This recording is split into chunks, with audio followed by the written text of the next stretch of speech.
I'm Carl Azuz for CNN 10, your source for objective explanations of the day's news. Thanks for spending part of your Tuesday with us. Syrian President Bashar al-Assad recently spent part of his day driving through a suburb of Damascus in a Honda Civic. Why is this making international news?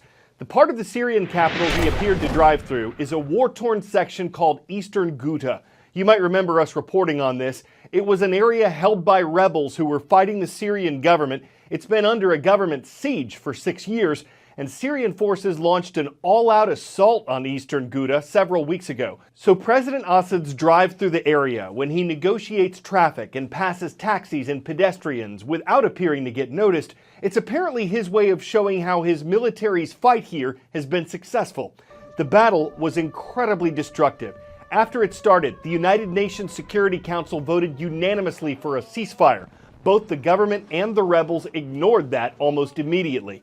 The UN says that 400,000 civilians in Eastern Ghouta suffered through the onslaught. It looks like it's nearing an end. Observers expect the government to eventually defeat the rebels there and take over the entire area in the days ahead. But no one knows when or if the scars of war will heal. President Bashar al-Assad is at the wheel. We're going to the Ghouta to see the situation, he says. Driving through what appears to be normal traffic without an apparent security escort on his way to the Eastern Ghouta on the outskirts of Damascus. Under siege for years, for a month now, the scene of a government offensive to crush this rebel-held pocket. According to the United Nations, more than 1,000 civilians have been killed. Tens of thousands have fled to government-held areas. God willing, anything that can be liberated without fighting is best, he says. Let's not forget they're civilians and we must preserve their lives. It's a surreal work of propaganda, the Syrian everyman on a day trip to the ruins of his realm. His bodyguards reappear when he meets people who greet him with kisses and chants. With our souls and blood, we sacrifice ourselves for you, Bashar.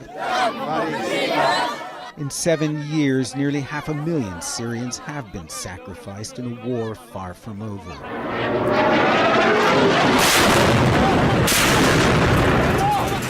Many killed by a government that has showered its opponents with barrel bombs and, in the Eastern Ghouta in 2013, chemical weapons. Meeting with commanders, he gives instructions to avoid civilian casualties because, he says, maybe the terrorists are hiding behind the civilians. The Syrian government has always framed its fight against the armed opposition as an existential struggle between order and chaos. The battle is bigger than Syria, al-Assad tells the troops. You're waging a battle for the world. Every bullet you fire to kill a terrorist, you're changing the world order. And while the Syrian president basked in the cheers of his troops Sunday, the bloodshed carried on. According to the Syrian American Medical Society, during Assad's day out, government forces subjected the Ghouta to intense bombardment, killing 28 people, including 4 children and 5 women. Ben Wiedemann, CNN, Beirut. Police in Austin, the capital of Texas, are telling people to call them if they see anything suspicious, and they're offering a reward of $115,000. It's because they think a serial bomber may be on the loose. For the 4th time this month, an explosive device has gone off in the city. The previous 3 explosions came from packages left on people's doorsteps. But what happened Sunday night involved a device that was placed on the side of the road and triggered by a tripwire when 2 men walked by. They were hurt, but they're expected to recover. 2 of the victims from the other bombings died. Police say the tripwire bomb was more sophisticated than the others, indicating the bomber might have some sort of explosives training. The bombs were placed or sent to different parts of the city, and as you'd expect, residents across Austin are on edge. Even a bomb threat made on Saturday caused the cancellation of a concert at the South by Southwest Music Festival. In that case, officers didn't find any explosives. But because of the other ones, police say people need to avoid anything that looks out of place, and they're asking for those who have security camera footage to contact police immediately. U.S. President Donald Trump is introducing a new plan to take on America's opioid epidemic. U.S. health officials say 64,000 people died of drug overdoses in 2016, mostly from opioids, which include painkillers and heroin. The White House says it wants to improve federal funding for drug treatment programs, and it's launching a new advertising campaign to discourage young Americans from trying drugs. While the Trump administration says it would support reducing penalties for lower-level drug crimes, it wants harsher punishments, possibly including the death penalty, for the worst sellers and distributors of illegal drugs. The president says some drug dealers kill thousands of people during their lifetimes and have weak jail sentences. But some critics don't agree with the death penalty proposal.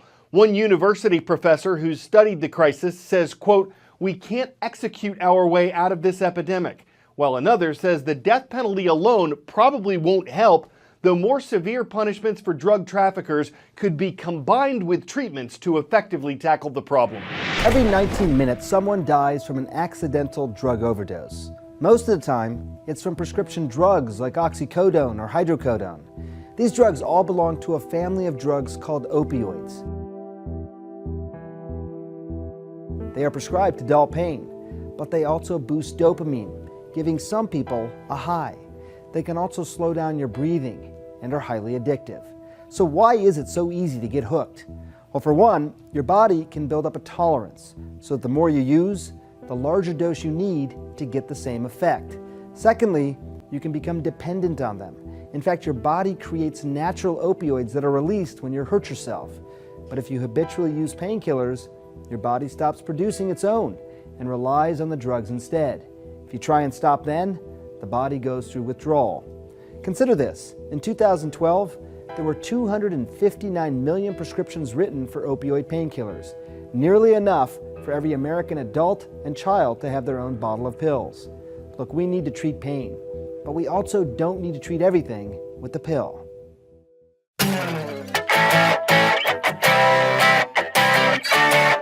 Our last story today has to do with cryogenics, a branch of physics focused on extremely low temperatures. That kind of science was needed to make a type of ice cream that can't be stored in grocery store freezers or the one you have at home, and it sure can't be stirred into existence like homemade ice cream. It needs to be frozen quickly at minus 320 degrees Fahrenheit. Maybe ice cream and you scream for ice cream, but does this mean Dippin' Dots are cryogenetically modified? Someone ought to serve up the cold hard truth on that, because after dinner, it's a good idea to dot your ice creams and cross your T-zerts. I'm Cral, Azuz, and CNN 10 is dipping out.